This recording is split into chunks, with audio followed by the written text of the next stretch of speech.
Now Snowball will be reading The Beggar Prince, the story of Weedle and his gifts from the Daedric Lord Namara. Namara?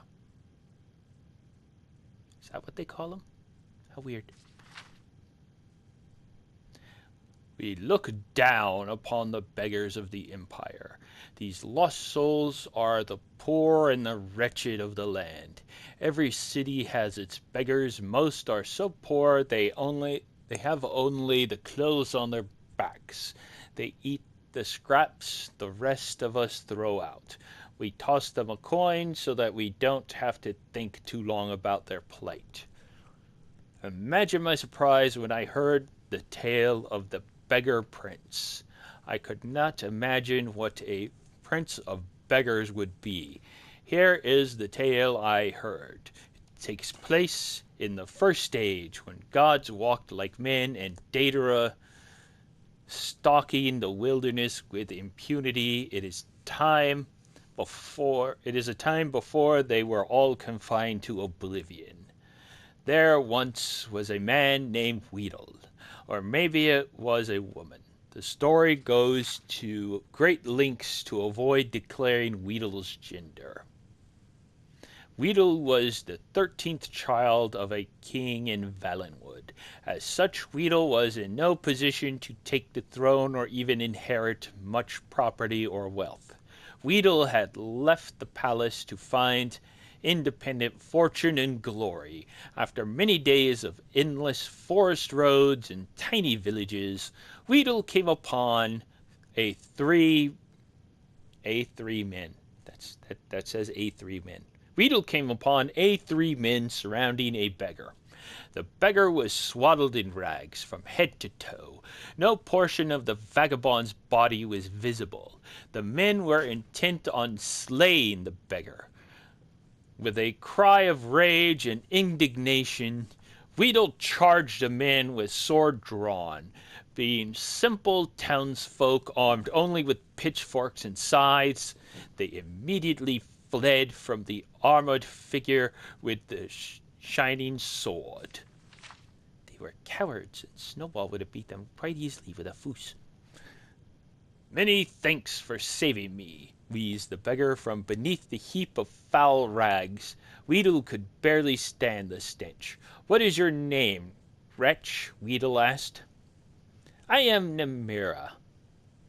Unlike the townsfolk, Weedle was well learned.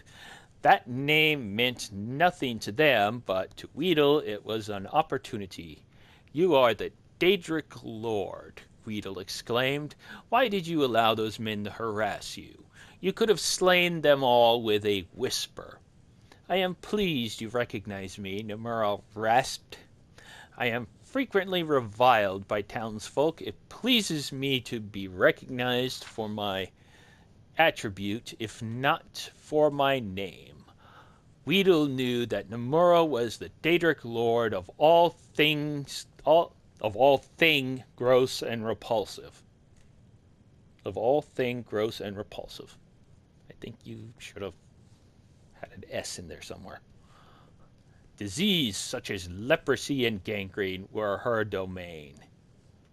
Where others might have seen danger, Weedle saw opportunity. Oh, great Namura, let me apprentice myself to you. I asked only that you grant me powers to make my fortune and forge a name for myself that will live through the ages. Nay, I make my way alone in the world. I have no need for an apprentice. Namura shambled off down the road. Weedle would not be put off. With a bound, Weedle was at Namura's heel, pressing the case for an apprenticeship. For 33 days and nights, Weedle kept up the debate. Namura said nothing, but Weedle's voice was ceaseless. Finally, on the 33rd day, Weedle was too hoarse to talk. Namura looked back on the sudden silent figure. Weedle knelt in the mud at her feet, open hands raised in supplication. It would seem you have completed your apprenticeship. to me after all, Nomura declared. I shall grant your request. Weedle was overjoyed. I grant you the power of disease. You may choose to be afflicted with any disease you choose, changing them at will, so long as it has visible symptoms. However, you must always bear at least one. I grant you the power of pity. You may evoke pity in anyone that sees you. Finally, I grant you the power of disregard. You may cause others to disregard your presence. Weedle was aghast. These were not boons from which a fortune could be made. No crap. It's a Daedra. You are an idiot. Snowball knows you are an idiot for this. They were curses, each awful in its own right, but together they were unthinkable. How am I to make my fortune and forge a name for myself with these terrible gifts? As you begged at my feet for 33 days and 33 nights, so shall you now beg for your fortune in the cities of men. Your name will become legendary among the beggars of Tamriel. The story of Weedle, the Prince of Beggars, shall be handed down throughout the generations. It was as Nomura predicted. Weedle was an irresistible beggar. None could see the wretch without desperately wanting to toss a coin at the huddled form. Probably to smack him in the face with it to get him away from him.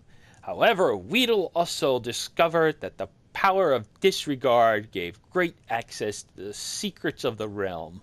People unknowingly said important things where Weedle could hear them. Weedle grew to know the comings and goings of every citizen in the city. Busybody, nosy person? To this day, it is said that if you really want to know something, go ask the beggars. They have eyes and ears throughout the city. They know all the little secrets of the daily lives of its citizens.